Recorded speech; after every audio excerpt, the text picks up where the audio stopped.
It was nearing the end of a slow afternoon patrol when Officer Thomas Rivas, a seasoned deputy of nearly 12 years with the Texas Highway Enforcement Division, noticed something peculiar just past mile marker 70 for a glint of something metallic, half shielded by brittle weeds along the side of a quiet desert road skirting the edge of the southern border. The road itself stretched endlessly in both directions, dotted only by the occasional rattlesnake crossing or faded tire tracks from long-haul rigs. But this shimmer, this flash of reflection under the hazy, southern sun wasn't natural. It was sharp, intentional, out of place. Rivas pulled over, the soft rumble of his patrol SUV crunching gravel beneath the tires. The silence that followed after the ignition clicked off was almost eerie. Heat waves danced above the asphalt, distorting the horizon. He stepped out, instinctively resting his palm on the butt of his service weapon as he approached the brush line. That's when he saw it. At first, it looked like a weathered chest, the kind you might find in the attic of a long-abandoned house, wooden panels with tarnished handles. But as he got closer, the rectangular shape, the reinforced corners, and the polished brass plaque set into the lid made it unmistakable. A coffin, dumped, partially hidden, and way too clean. He circled the object cautiously. Something wasn't right. Most coffins, if truly abandoned, showed signs of decay, peeling lacquer, cracked veneers, maybe even insects. But this one looked fresh. The varnish still gleamed. The corners were welded, but crudely, almost like they'd been resealed. That was the moment Rivas's professional instincts surged. He crouched beside the coffin and examined the hinges. Deep gouges scratched across the sides, like someone had pried it open or maybe tried to keep it shut. He touched the brass handle, still warm from the sun. Sweat began to bead on the back of his neck, not just from the heat. He was now fully alert. With practiced caution, he unclipped the batten from his belt and wedged it beneath the lid. With a slow groan of resisting metal, the coffin creaked open. Empty, or so it seemed. The interior was lined in deep burgundy velvet, plush and tailored. But something about it looked too perfect. No wrinkles, nowhere, no indentation from a body having ever rested there. Rivas tapped the bottom with his knuckles.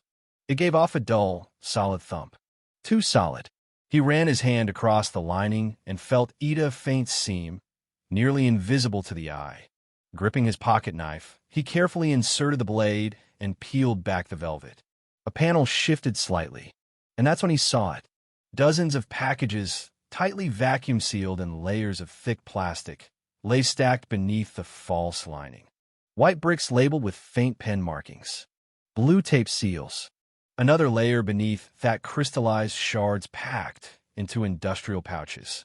Methamphetamine. Cocaine. Easily over $1 million worth, maybe more. Rivas's hands moved automatically to his shoulder radio. Dispatch. This is Unit 3-1. I need immediate backup at my location. Narcotics discovered. Possible cartel transport. Repeat, possible cartel transport. Within minutes, sirens echoed faintly from the east. Shadows moved across the horizon. Narcotics task force agents arrived in armor vans. Forensics units rolled out tarps. The heat became irrelevant. One of the agents, a quiet woman with gray streaks in her hair, named Agent Kira Mendez, knelt beside the coffin and let out a low whistle. Whoever packed this knew what they were doing, she murmured. This isn't a local op. This is cross-border logistics. The investigation moved quickly. Forensics found identifiers markings on the wood grain. A tiny sticker near the hinge stamped with the logo of a funeral home just across the Mexican border in Juarez. It was too clean to be coincidence. 2 days later, a joint task force raided the funeral home. Behind a solemn facade of mourning wreaths and urns, the building concealed a sophisticated smuggling pipeline. Coffins were being modified with secret compartments in a hidden workshop beneath the crematorium. Surveillance footage recovered from a neighboring auto shop showed a black SUV leaving the premises 2 nights prior, its rear sagging slightly under the weight of a heavy load. That vehicle never reached its destination. Federal agents theorized it had broken down in the desert. Unable to risk being caught with such a large shipment, the drivers dumped the Coffin and vanished, likely on foot or via backup extraction. Rivas's discovery made national headlines, though he declined all interview requests. He didn't want the attention. He'd seen too much to enjoy the spotlight. But that night, as he sat alone at the kitchen table in his modest apartment, replaying the discovery in his mind, one thought haunted him. How many others had passed unnoticed? Over the following weeks, more modified coffins were discovered, some intercepted at checkpoints, others unearthed in makeshift graveyards used as temporary storage. Each find told the same story: a cartel adapting faster than the system could respond, using the ritual and sanctity of death as camouflage. But then came a twist: an anonymous tip. A man claiming to be a former mortuary employee contacted Kira Mendez directly. He wouldn't give his name, only a code name, Lazaro. "I was paid," he said over a scrambled line, "but not by the cartel." Mendez froze. "Then who?" He paused. "People with government IDs." The confession shattered the prevailing narrative. What began as a cartel bust now spiraled into something darker: political. The forensic audit of the funeral home revealed encrypted shipping manifests buried in accounting software that listed priority body transfers from facilities across Texas, New Mexico, and Arizona. The flag transfers were all signed off by a single oversight committee, the Border Security Oversight Board. The BSOBA rarely discussed, vaguely defined task force under the Department of Homeland Integrity had been quietly formed through a classified clause in the Sanctified Routes Initiative, a bipartisan bill passed 5 years prior to streamline emergency humanitarian transport along the border. On paper, it was a well-meaning law. In practice, it had become the perfect shield. Congressman Julian Harwood, one of the bill's original sponsors, now sat as chairman of the House Committee on National Compliance. When Rivas and Mendez tried to access deeper records, they hit a wall: files classified, digital trails scrubbed, credentials revoked. Even requests made through federal court were met with unexplained denials. They were being stonewalled. Then came the threat. Rivas found a USB taped under his windshield wiper. No envelope, no note, just one video file. It showed footage from his own apartment complex's security cam's front door, his mailbox, his girlfriend walking their dog. The footage wasn't downloaded. It was live. He knew then he wasn't facing just traffickers. He was poking at something bigger, more entrenched. Agent Mendez pulled him aside the next morning. "I've been followed twice," she said quietly, "and someone accessed my personnel record." From Langley. They made a choice: either drop the investigation or go underground. They chose the latter. For weeks, they operated off-grid, using burner phones and encrypted email, crisscrossing between border towns. What they uncovered confirmed their worst fears. Cartel routes were being protected by mid-level officials embedded in IC, Border Patrol, even Customs. Bribes were paid not in cash, but in cryptocurrency. Approval signatures were duplicated, fabricated, or forced. And the coffins? Only one of several methods. Hidden in emergency medical flights, in diplomatic supply crates, and even within disaster relief convoys, cartel cargo was protected not just by negligence, but by law. When Rivas finally traced a lead to a former BSOB logistics clerk in Albuquerque, the man was dead within 72 hours. Apparent suicide. But the rope burns on his wrists suggested otherwise. Still, before his death, he emailed one document. A transfer manifest. A coded one. Mendez worked with a former NSA analyst turned whistleblower to decrypt it. It listed 23 coffin shipments, all under the label Federal Compassion Exemption C1/D6. Cross-referenced with DEA narcotics recoveries. 19 of those 23 shipments correlated with major drug busts, but never linked directly to the coffins. Why? Because the coffins were rerouted through protected inspection lanes. They had found it. A federally protected pipeline for narcotics under the veil of humanitarian exception. Rivas brought the information to one person he believed he could still trust, Senator Delaney Moore from Arizona, a longtime critic of border corruption. But Moore was shaken. "You don't understand," she said. "This goes above me. This was engineered years ago. As a fallback, the language in the bill was inserted by contractors. Defense-affiliated. You think this is just a cartel issue?" "What is it then?" Rivas asked. She looked away. "It's logistics. It's control. It's a shadow channel. And now you're inside it." The final blow came when Kira Mendez was placed on administrative Levino explanation. Her badge deactivated. Her pension frozen. Rivas's patrol route was reassigned. His unit dissolved. Files disappeared. Hard drives corrupted. And yet, the story refused to die. Thanks to leaked documents, an investigative journalist named Jordan Claremont picked up the scent. Within 6 months, she published a series titled The Veil of Honor: How America's Dead Were Used to Smuggle the War Within. It caused a ripple. Congressional hearings were threatened. The White House denied knowledge. Protests emerged. But no one was arrested. Not yet. Rivas, now living under a different name, continues to watch. To wait. To collect. He has enough evidence now to blow the entire thing open, but only when the time is right. And sometimes, late at night, he still dreams of that desert road. The heat. The silence. The shimmer of brass in the sun. The coffin that changed everything. But in Washington, silence has always been a kind of weapon. For all the headlines, Senate hearings, and public denials, behind closed doors, a different theater was playing out. Quiet memos circulated across intelligence agencies marked top secret / eyes only. Committees were formed off the books. They weren't created to investigate the Coffin pipeline. They were formed to control the damage.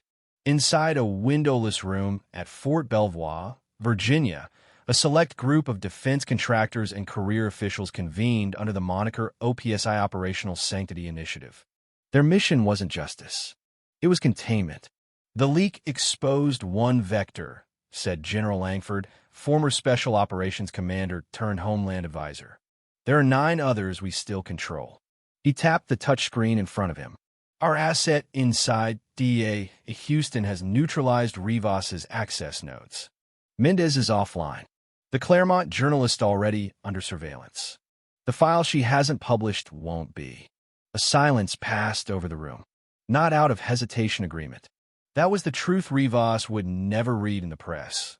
That the Coffin was never just about drugs. It was about flexibility. The ability to move illicit cargo under sovereign immunity. That cargo sometimes included narcotics, but at other times it included tech, weapons, and personnel. The black sites. The ghost flights. The disappearances. The Coffin was simply the most poetic layer of a system that had been in place since the mid-90s. Born of Cold War paranoia, matured under the War on Terror, and now quietly repurposed in the shadow economy of border militarization. Back in El Paso, Mendez resurfaced under alias. Burned but not broken. She met Rivas at a remote diner off Highway 62 somewhere between mountains and nowhere. He looked older, more tired. She did too, but the fire behind their eyes was the same. "I want to go public," he said. "With what?" she asked. "Half the files are gone. Claremont's editor was bought off. They buried the 3rd piece of the series before it went to print. I still have a body cam footage. From a day I found it. That's not enough." He reached into his jacket, pulled out a black envelope. "This is..." Inside were the bank records of 3 mid-level DHS officials, all tied to shell corporations in the Caymans. Dates and times matched every flagged Coffin shipment on the manifest they decrypted. "You held us back?" she asked. "I didn't know who to trust. I still don't." She looked up. "Then we go dark. Full dark." They called in a favor. A hacker known only as Ashram, ex-MIT, now living off-grid in Baja. The man owed Kira a debt she once helped him disappear after a federal raid. Using satellite scrapers and mirrored data clusters, Ashram reconstructed part of the OPSI communications. What they found made the original conspiracy look like child's play. The Coffin smuggling wasn't just tolerated, it was contracted by a private firm based in Northern Virginia named Byron Solutions Group, whose board included 3 former senators, a deputy CIA director, and 2 retired generals. The company had received over $700 million in emergency tactical logistics funding over the past 6 years. The kicker? Byron Solutions was also a top donor to the Sanctified Routes bill through obscure pacts. They used our own laws as cover, Rivas whispered. Ashram pulled up one final file. A list. A manifest, not of cargo but of people. 27 names. All tagged as Transit A-Class. All listed as deceased in national databases. Except Rivas recognized one. A missing journalist from Ciudad Juarez. Another was a DEA informant who disappeared 6 months ago. All presumed dead. All transported under Coffin clearance. They weren't dead, Kira said flatly. They were buried. There was no turning back now.